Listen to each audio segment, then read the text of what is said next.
And I'm super excited today to have a friend of mine and a former colleague at the University of Illinois, Jed Willard. He's going to be talking about hacking your day the PM way. And if you don't know what that means, he's going to fill you in here. So Jed, why don't you start off and tell us a little bit about yourself. And actually, one thing I almost forgot.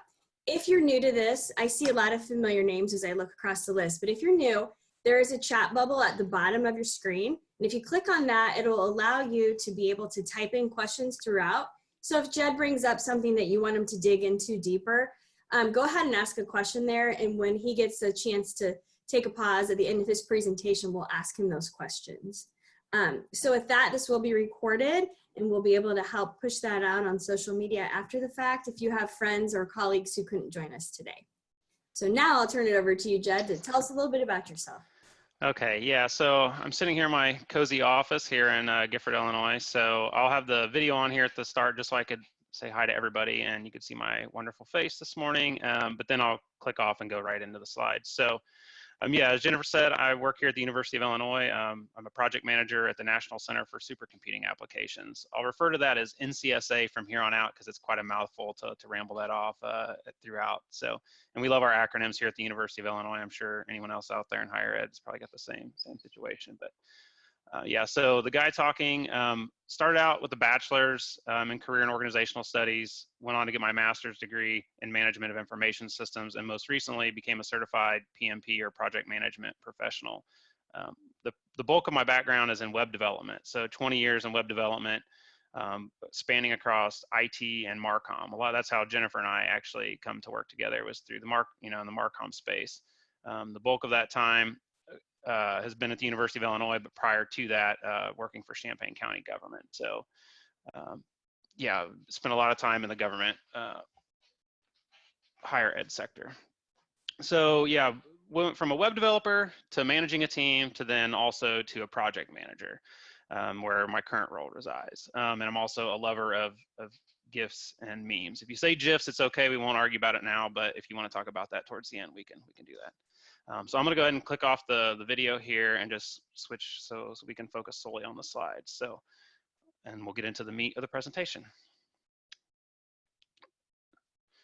And if you have any issues with audio or presentation slides or whatever throughout, just put something in the chat window and I can take a look at that. Okay, apologies in advance. I alluded to it just a minute ago. If you don't like memes, you don't like GIFs and or bad jokes, I truly apologize for you because I love those things. So we got to get started with a good meme. So here's the memes that make us smile. All right, so hacking. Hacking has a lot of different definitions, and I wanted us to all have a solid foundation for what we're talking about here today with regards to hacking. And I really like this definition of what a hack is, and it's a clever tip or technique for doing or improving something. And if you're like me, you pretty much out-geek everyone all the time. So, you know, that's what hacking is, really. It's like we're finding a clever way to do something better. And so project management techniques that we're going to use to hack our day. Project management has this body of knowledge that we refer to all the time. And these core techniques that we use in project management can also help you get the most out of your day.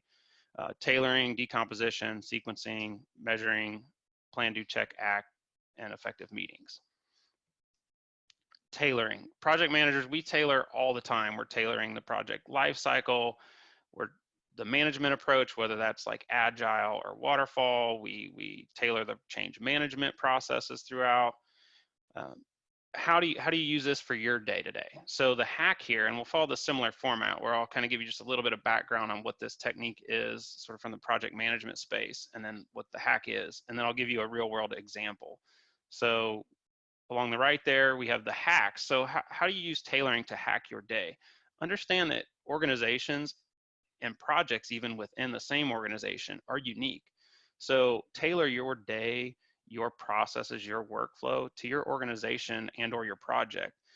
It really does vary by project, and the same tools, techniques you use on one project or in one organization may not be applicable across the board. And that's really important to understand because it may be more effective to use a different set of tools and techniques for a different project or different organization. And I would always recommend starting out simple and remaining flexible. A lot of times we want to overcomplicate things because we have this plethora of tools and resources available to us, and we want to just slap all these things on top of on our existing day. And really what that creates is a lot of clutter. You know, we kind of get this, we get bombarded with so many different things every day that it can be overwhelming. And so I would say start out simple and gradually work your way up to adding more tools to your toolkit. And then when you're trying to get buy-in across the organization, find the people. It's really important to know where the people are if you want to get the most sort of bang for your buck on a day-to-day basis. And so the real world example I have here for this is RT is a ticketing system, and then Basecamp is a project management system. And one of the things when I took over management of a team of people, I realized that no one liked the RT system. And I'm like, okay, this is really ineffective. No one wants to use this tool, but everyone seems to be bought in on Basecamp within this team. And so what we did was we knew we needed a ticketing system, but what we did was we modified something within the incoming emails function in Basecamp. If you're familiar with that, it's not meant to be a ticketing system, but what we did is we hacked it just enough to where we could receive and send requests to users who had problems with our websites through Basecamp. And so we eliminated a tool, and we also had bigger buy-in from the larger team because they didn't have to log into this tool they just really could not stand. So just understanding how this works across your organization and where the people at is a big win for you on the day-to-day if you're trying to get things done. Decomposition, this sounds really disgusting and horrible because a lot of people are like, oh, that sounds like, you know, dead things or, you know, whatever. And we kind of laugh about it in the project management space because that's exactly everyone's first reaction to it. However, what it really means is breaking work into smaller activities. And one good analogy for thinking about this is chunking, like chunks, hunks, bytes, and bits. So we start with the larger chunks of work, we break them into hunks of work, into bytes, and then down to bits. And so the decomposition hack, and I'm sure if you're like me, you start out with these really gigantic tasks in your to-do list. This is like a snippet, you know, using an Outlook to-do list here or task list as an example, is like create marketing strategy. How many of us look at that task and are like, there's no way I'm getting that done today. I might not even get that done this week. And you kind of keep kicking the can down the road, or I'll tackle that one tomorrow. And then you keep doing that. Well, that's really ineffective. So what you do here is you break this down into smaller tasks. So there in the before and the after we break that into 3 smaller ones. And obviously you're probably going to have more than that for this particular to do if you broke it down. But we break it into define stakeholders, define audience, create goals. Now you look at that list and you're like, you know what? I might actually be able to do 1 or 2 of these things today. And now you're making progress on what was that larger goal of creating a marketing strategy. And now the example along the right we have comes from a more like a traditional PM project management workflow, where for a new toy design, and you see product design and product development and these funnels, and they can go multiple levels deep. I mean, you can get as deep as you really want to go with this decomposition, but you can also get too far down in the weeds. So again, this is that tailoring, sort of related to tailoring we talked about earlier. You find the right level of decomposition for your projects. But yeah, breaking these things down in these smaller activities can be really helpful. And the other side benefit of this is it also helps you with scheduling, where now you have a better idea of what these smaller tasks take in terms of time.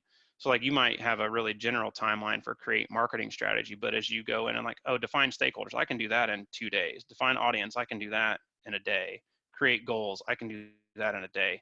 So now you're like, oh, well, that's might be 4 days of work, you know, whereas if you look at marketing strategy as a whole, maybe you're like, you get this really big ballpark idea. So decomposition also helps you create more accurate timelines as well. So sequencing is one that I think gets overlooked, and it's really the basic task of identifying and documenting relationships between the task you have to do, defining a logical sequence, and it really helps you maximize efficiency. And this can, you know, I'm trying to relate these from a larger project management scale, but then also bring them back to how this helps you on a day-to-day workflow. And so a sequencing hack here is know your dependencies. I'm oftentimes alarmed at the number of things that if you're working on a given thing in your day-to-day, you don't understand that people don't understand the dependencies that go into that. For example, like if you need to do a website, a lot of people are like, well, you can just build this website for me today, right? or you can, this month. And it's like, well, we need all the content for that. And they're like, well, we can just plug in the content later. And it's like, no, to make this really effective, we need that content first. And so just understanding dependencies of tasks can be really huge. Or if you need an approval on something, that gets into the next part of this, which is leads and lags in project management.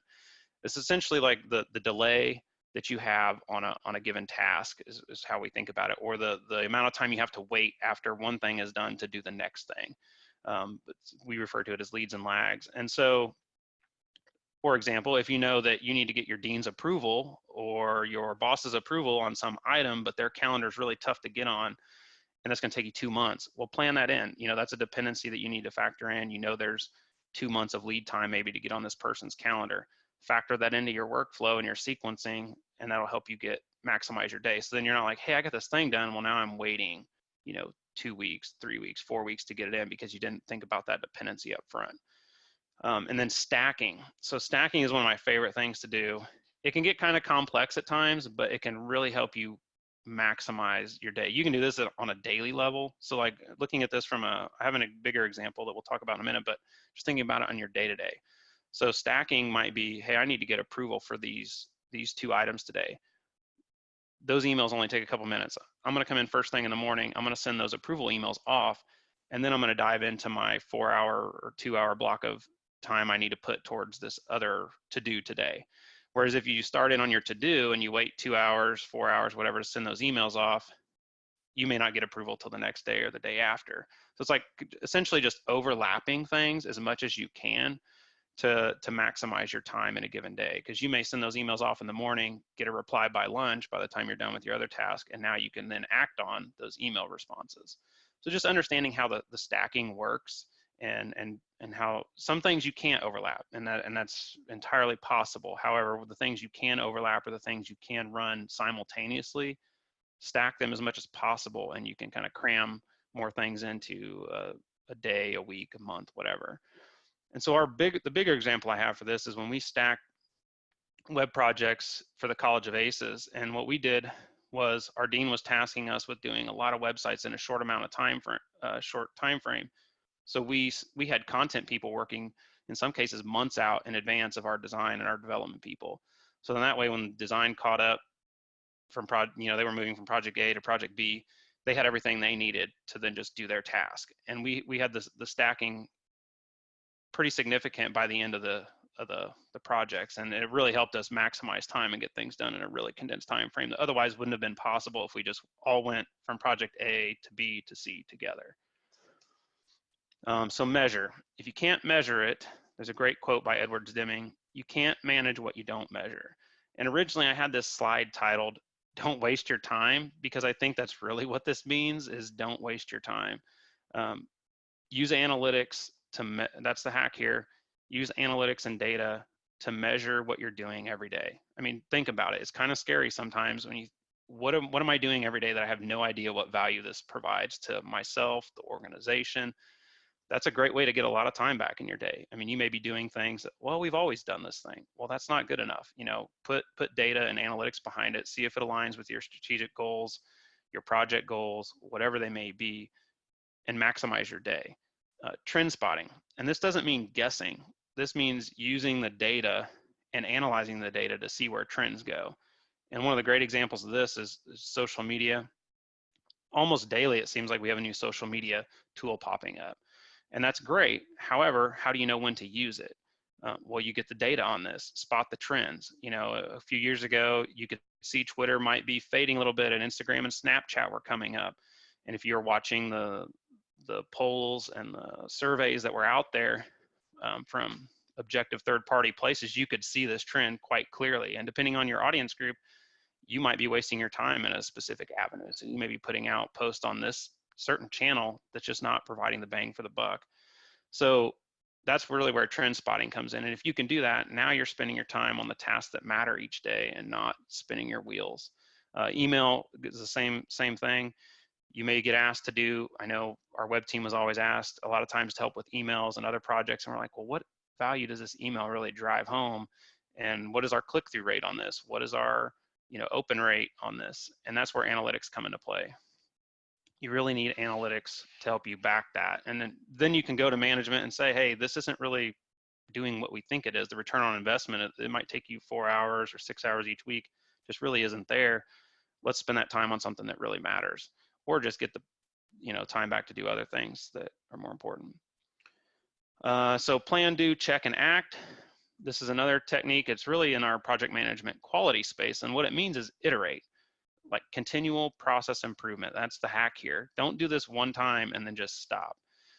I always think of this as baby steps, which always makes me think about Bill Murray and What About Bob?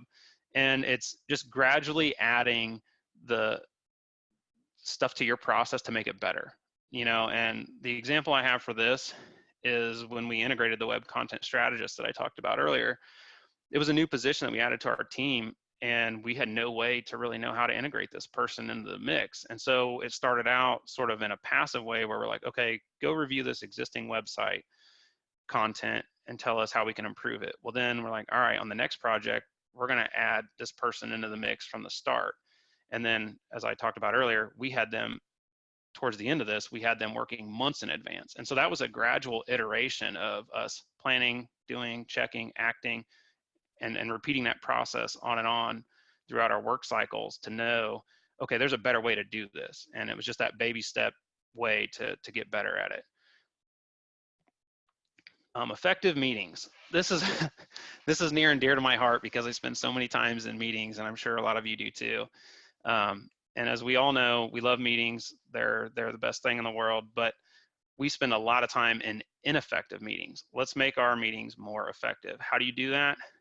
Please, please, please have an agenda, minutes, and I don't necessarily mean formal minutes.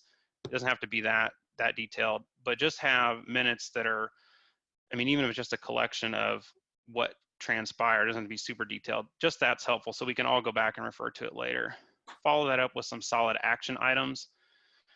And then the other piece that I see happening more and more frequently is the frequency and duration are oftentimes incorrect.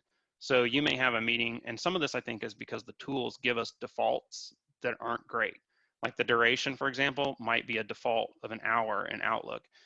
You may not need an hour meeting, but because that was the default, you send it out, and then everyone spends 30 minutes getting through the meeting content, and then the last half kind of chit-chatting, which is fine. It's great to collaborate and talk with your teammates about other things, but when you're trying to maximize your day, that duration, I mean, 30 minutes here, 30 minutes there, that's a lot of valuable time. So make sure your frequency and your duration are right, and make sure the right people are in the room.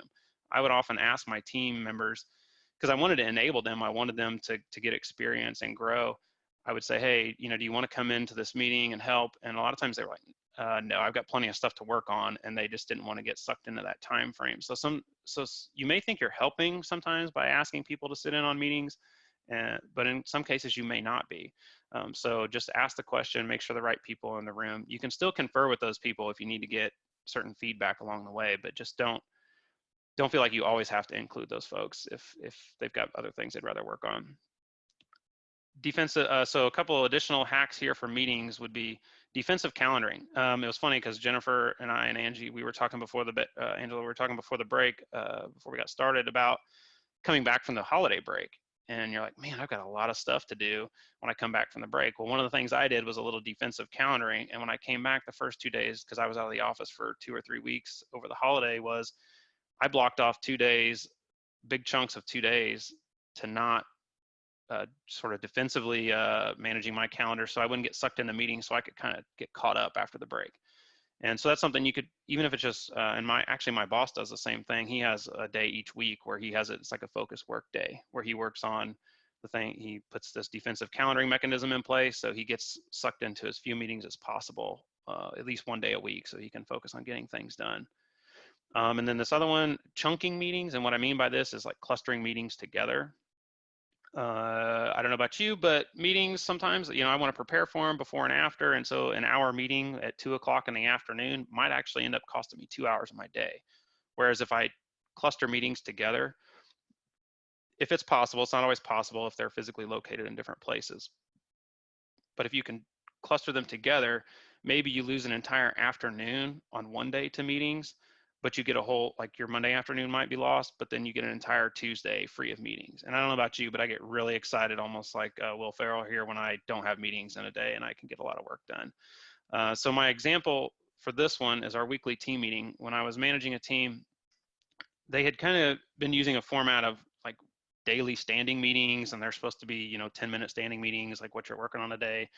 And when you do that 10 minutes every day of every week with multiple people, that adds up to a couple hours a week. And so all of our team as a whole was losing multiple hours each week to meetings. And so what we did was we went to a weekly 30-minute meeting as a team with an agenda, and we hammered it out. And I conservatively estimated that we gained at least 6 to 8 hours as a team each week back, just by changing that format and frequency and duration of meetings. Okay, a couple of bonus hacks here. So for those of you, as I mentioned, I've managed a web team in the past. We'll talk about a few additional tips and hacks for managers, and then we'll talk about some tools. Okay, so managers, we all want to be the world's best boss, but in order to do that, you have to trust and enable your people. And you also have to understand that people have different levels of autonomy. So the manager hacks here are treat people fairly, not necessarily the same. And what I mean by that is just understand that people need different mechanisms each day. And that's kind of the example that I'll talk about here in a minute. Enable growth and allow others to borrow your duties. So instead of waiting until you're going to be gone for a week vacation to have someone step in and manage your duties, start allowing them to do that now. You know, say, hey, do you want to lead the team meeting this week? Do you want to, you know, step in and do this thing this week? Or how about you manage the ticket queue today? Or how about you respond or manage the social media channel today? Like, these are the things that you can start training people in less critical times. So then when critical times step up, they're growing, they're learning, they can step in, and it's a much more seamless process. Now, so my example here relates to sort of the first point about treating people fairly, not necessarily the same. Each person is different when you're managing a team. So autonomous versus the not so autonomous. I'm a very, you know, I liked autonomy. You know, when I was not a manager, I like to be able to structure my day. You know, you give me a few vague priorities, I'll run after them. And a lot of people I've managed are the same way. But then there's actually a surprising, well, to me, surprising number of people that really want told what to do every single day. You know, down to like, I need you to tell me what 3 things I need to do today. And that was a learning moment for me to be like, oh, okay, I mean, some people really like that direction on a day-to-day basis. They want to know very clearly what that priority is for that day, you know, down to that level. And so that's what I mean by treating people fairly, not necessarily the same. Because if you apply that technique to someone like myself who was really autonomous and wanted to structure their day, I wouldn't like it. But, you know, maybe person X really does like that. Okay, so tools. There's a lot on this slide, and the basic tools here are along the left, right? These are the bread and butter of our day-to-day: email, calendars, instant messaging. The one thing about instant messaging that I will say is that it feels like it's made a huge comeback from years ago with Skype for Business having huge improvements, and Slack. The last 2 teams I've seen, really productive teams, view Slack heavily. In our building at NCSA, it's really nice to be able, because we're spread out across multiple floors, for me to message someone on the 3rd floor and say, hey, can you give me an answer to this question real quick? And because we also manage data centers, this person might actually be across campus, and I can't just walk down to their office and get an answer. So instant messaging is huge when you need those quick go-to answers and can keep things moving throughout the day. To do in task lists, that's really, to me, what Basecamp is like a super powerful task list. I use the task list in Outlook all the time too for my individual items that may not fall in a particular project.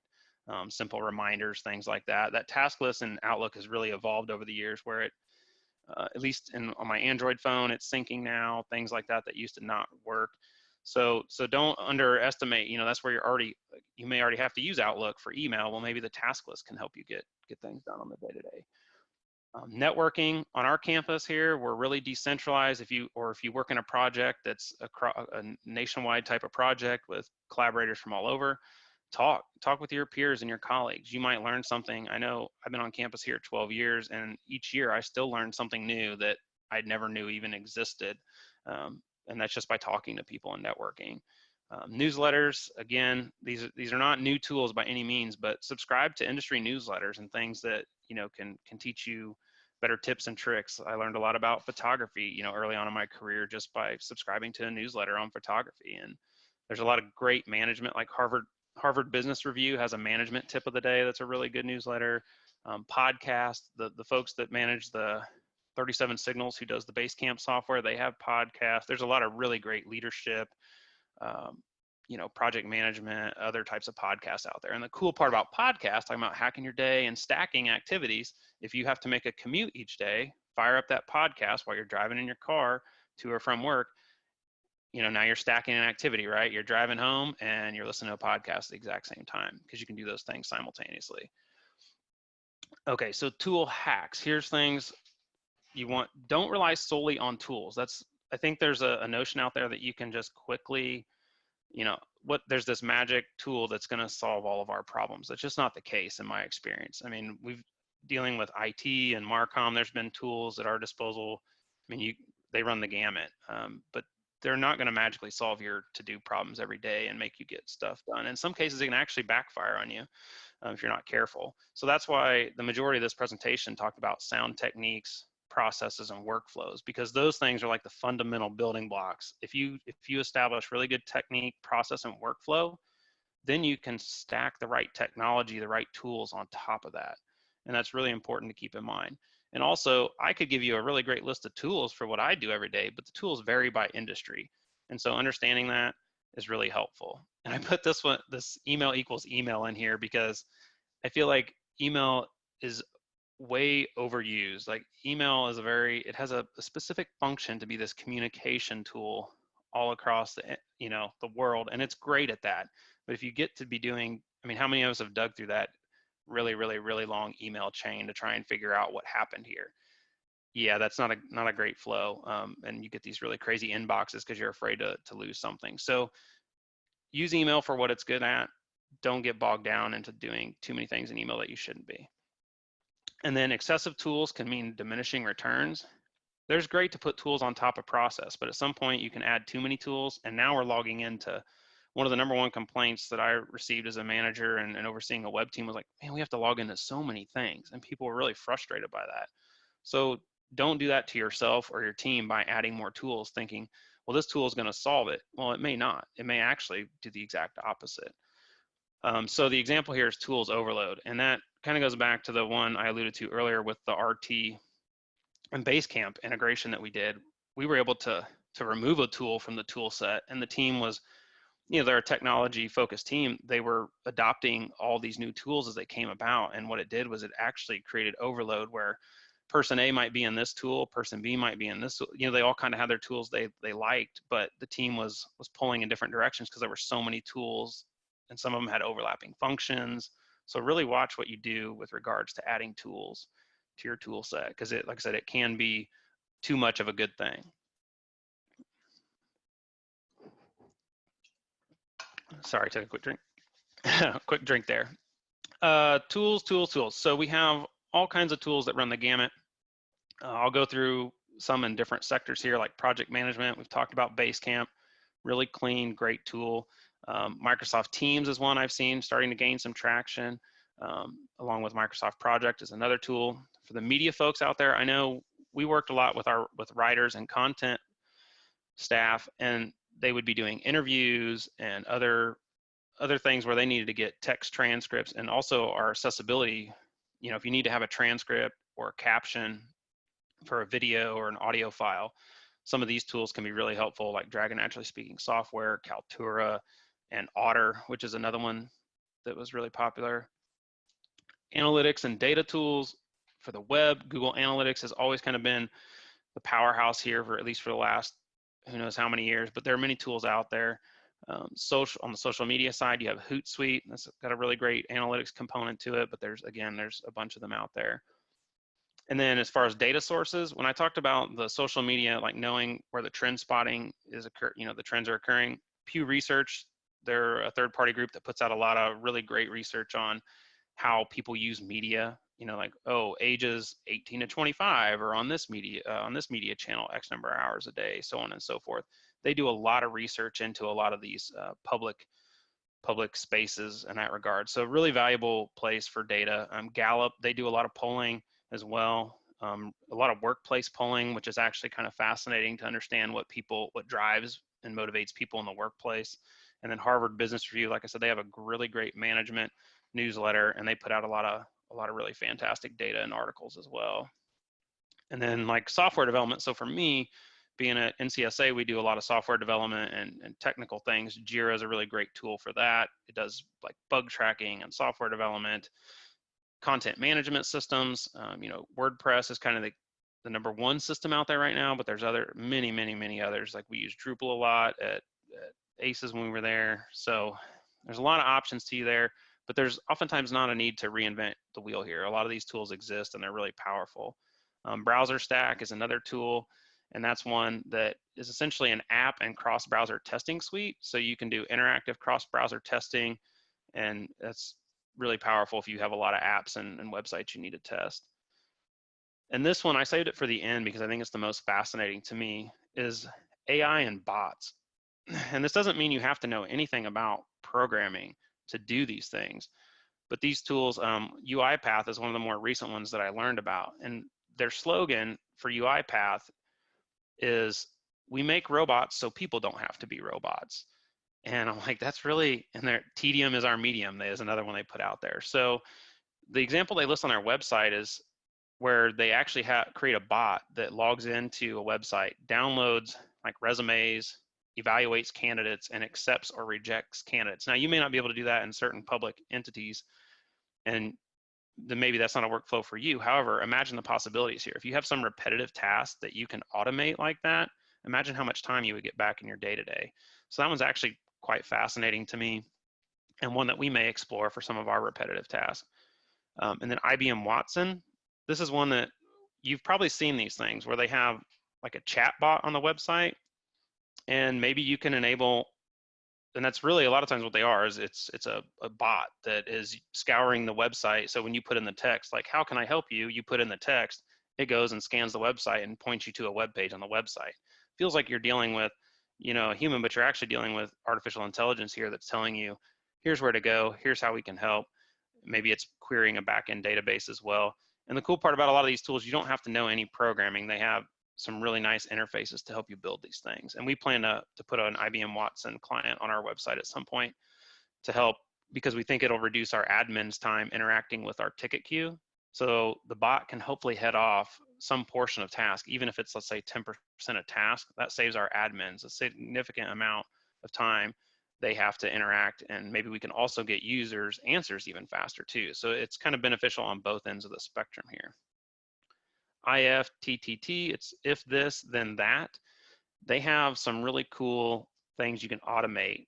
Some of them are really fun. They're in the personal space. Like the one on a personal level that they have is, if you have a digital lock on your house, like a door lock, you can have it, and if you also have a Roomba, you can pair these things. And so when the door lock gets locked, the Roomba starts vacuuming your house. So you can actually automate some of these things, or you can get a daily 6 a.m. email with the weather report that day, things like that, so and there's other business functions you can do too, but really what it does is it tries to connect apps and tools together to sort of automate your day.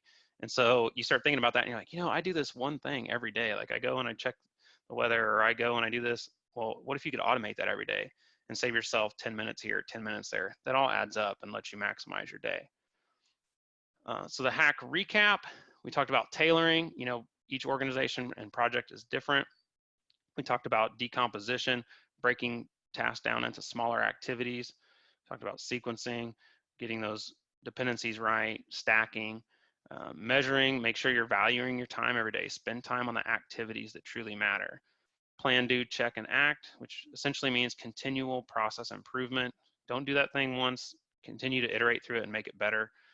Effective meetings, make sure you have agendas, do defensive calendaring to help you get things done each day, week, month, whatever the frequency needs to be for you.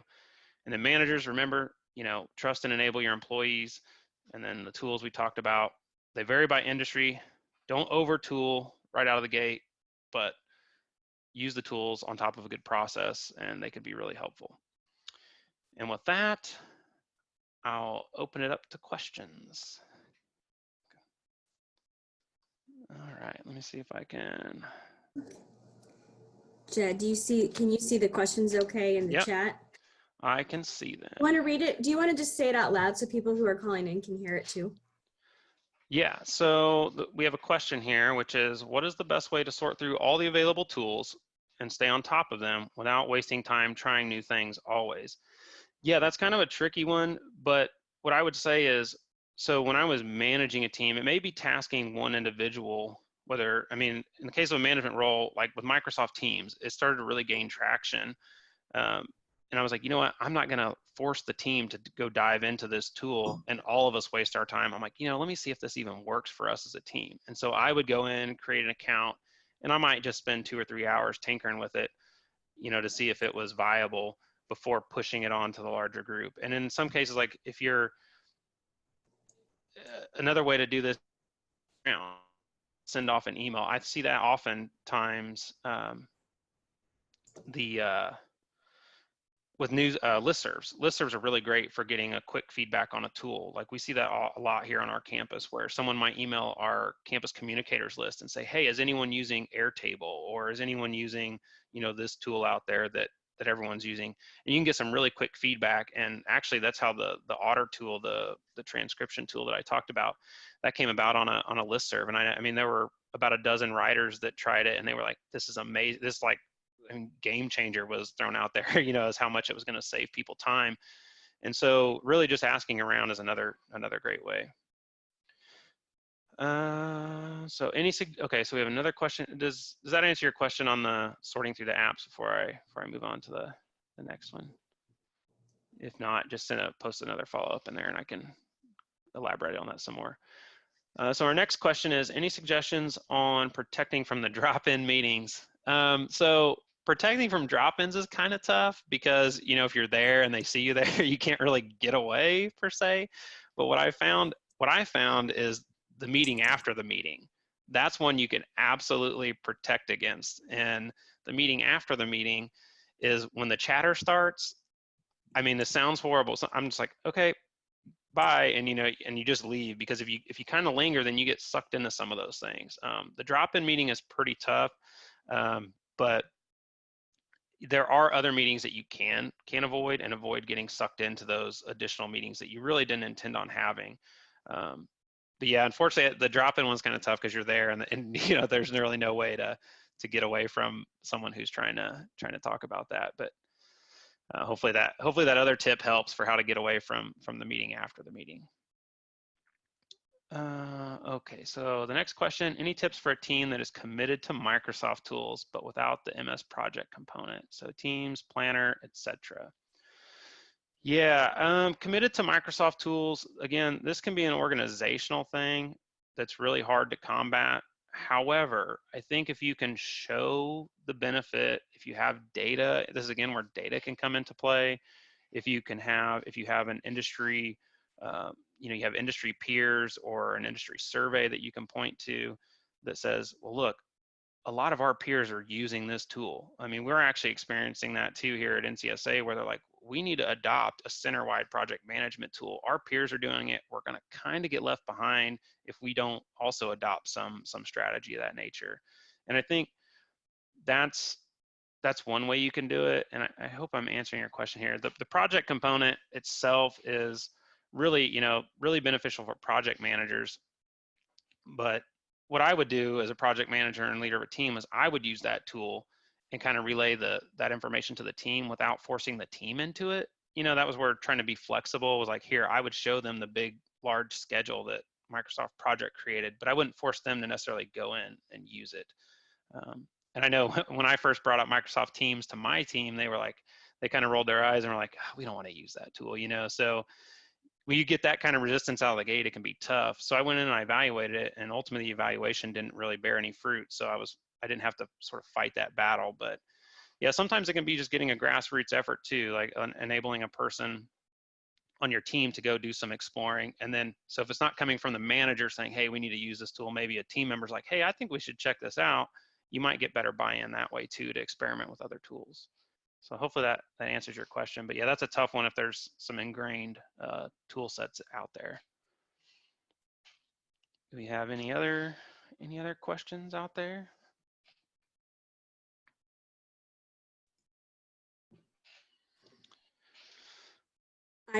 I'll give people a minute to think, but I don't know that it's really a question, Jed, but I know that, we had tried using Slack when I was out at Illinois, and it just wasn't working for that team. But now I'm on a team where Slack is just, I mean, we live by Slack every day. So I do feel like, your point about try different things out, and every team is different is definitely true, because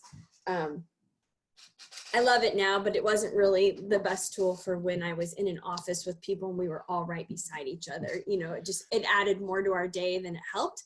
But now that I work with a bunch of people remotely, Slack has been a really nice way to like tie us all together.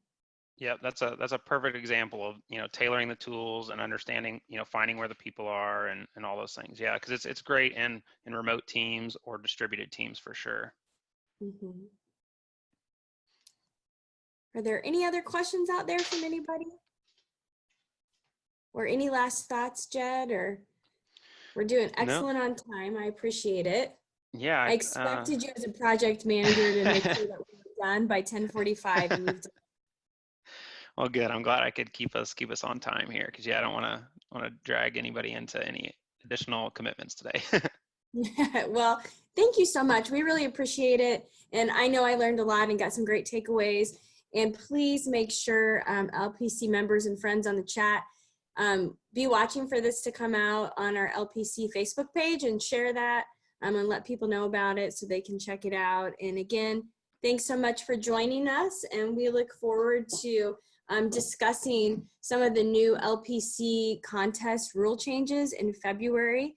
And we'll be getting that information out soon to you guys on social as well. So have a great day, and thanks for joining us.